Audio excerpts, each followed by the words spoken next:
বিধানসভা নিৰ্বাচনৰ বাবে দেখিবলৈ পোৱা গৈছে এতিয়া কেইবাখনো ৰাজ্যত যুদ্ধংগ্ৰহী তৎপৰতাৰে প্ৰতিটো ৰাজনৈতিক দল নামি পৰিছে আৰু ৰাজস্থানত এবাৰ বিজেপিয়ে সংকল্প পত্ৰ প্ৰকাশ কৰিছে। ৰাষ্ট্ৰীয় সভাপতি জেপি নাড্ডাই মুকলি কৰিছে সংকল্প পত্ৰ। জয়পুৰত সংকল্প পত্ৰ মুকলি কৰি কংগ্ৰেছক আক্ৰমণ জেপি নাড্ডাৰ। ৰাজস্থানত মহিলাৰ নিৰাপত্তাক লৈ হৰব বিজেপিৰ ৰাষ্ট্ৰীয় সভাপতিগৰাকী।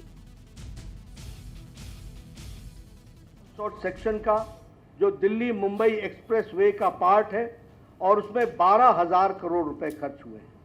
यानी इंफ्रास्ट्रक्चर के लिए जो भारत सरकार कर सकती है उसको करने में कोई कमी नहीं छोड़ी है। उसी तरीके से रेलवे में 14 टाइम्स बजट राजस्थान का बढ़ गया है और उसी तरीके से 75% of the railway routes in Rajasthan is now electrified. तो जो भारत सरकार की तरफ से हो सकता था वो पूरा करने का प्रयास हुआ है। वंदे भारत एक्सप्रेस दिल्ली अजमेर, उदयपुर जयपुर, जोधपुर साबरमती, ये सारे वंदे भारत एक्सप्रेस जयपुर और राजस्थान को सपोर्ट करते हैं। उसी तरीके से कोटा में 6,000 करोड़ रुपीस का ग्रीनफील्ड एयरपोर्ट बनने की तैयारी है और उसका सैंक्शन हो गया है।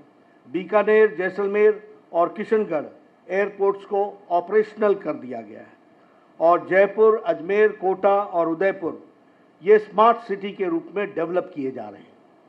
उसी तरीके से 9,000 करोड़ है वो पंचायती राज इंस्टीट्यूशंस को आगे बढ़ाने के लिए किया गया है। एक बात मैं और बोलना चाहूँगा, क्योंकि बतौर प्रधानमंत्री जी के आशीर्वाद से जब मैं स्वास्थ्य मंत्री रहा और उसके बाद मेरे स्वास्थ्य मंत्रियों ने राजस्थान को पिछले 9 सालों में 23 मेडिकल कॉलेजेस दिए हैं, जिसमें से 11 मेडिकल कॉलेजेस आर ऑपरेशनल, वो कमीशन्ड हो गए हैं। ये भी हमको ध्यान में रखना चाहिए। इसी तरीके से हर एक दृष्टि से इंफ्रास्ट्रक्चर में जो भारत सरकार कर सकती थी वह करने का प्रयास हुआ है।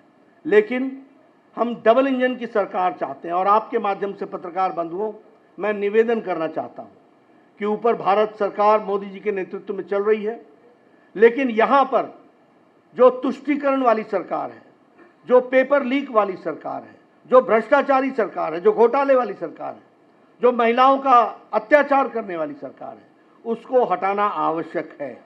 और वो इसलिए ताकि जनता को सीधे लाभ पहुंच सके।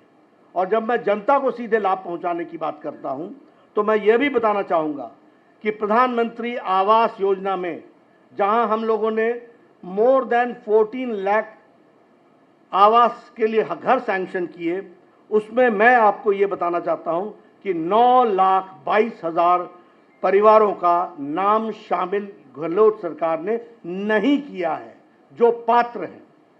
तो इसलिए, और उसी तरीके से जल जीवन मिशन में, जिसमें हमारे मंत्री गजेंद्र जी यहाँ बैठे हैं, ये आपको बखूबी बताएंगे कि 20,000 करोड़ रुपए का घोटाला कैसे किया। ये जल जीवन मिशन राजस्थान में जेब भरो मिशन बन गया, ये भी आपको याद रखना चाहिए। इसलिए इस भ्रष्टाचारी सरकार को हटाकर लोगों के हित के लिए काम करने वाली सरकार, इसको लाना आवश्यक है। जो हमारा जेपी नाड्डार সেই মন্তব্য আপোনালোকক শুনুৱাইছো। ইতিমধ্যে কংগ্ৰেছৰ বিৰুদ্ধে তেওঁ হৰব হৈ পৰিছে আৰু এই সংকল্প পত্ৰ প্ৰকাশ কৰি ৰাজস্থানত এইদৰে কংগ্ৰেছৰ বিৰুদ্ধে আক্ৰমণাত্মক হৈ বিজেপিয়ে সংকল্প পত্ৰত কি উল্লেখ কৰিছে সেই কথা এইদৰে উল্লেখ কৰিছে ৰাইজৰ।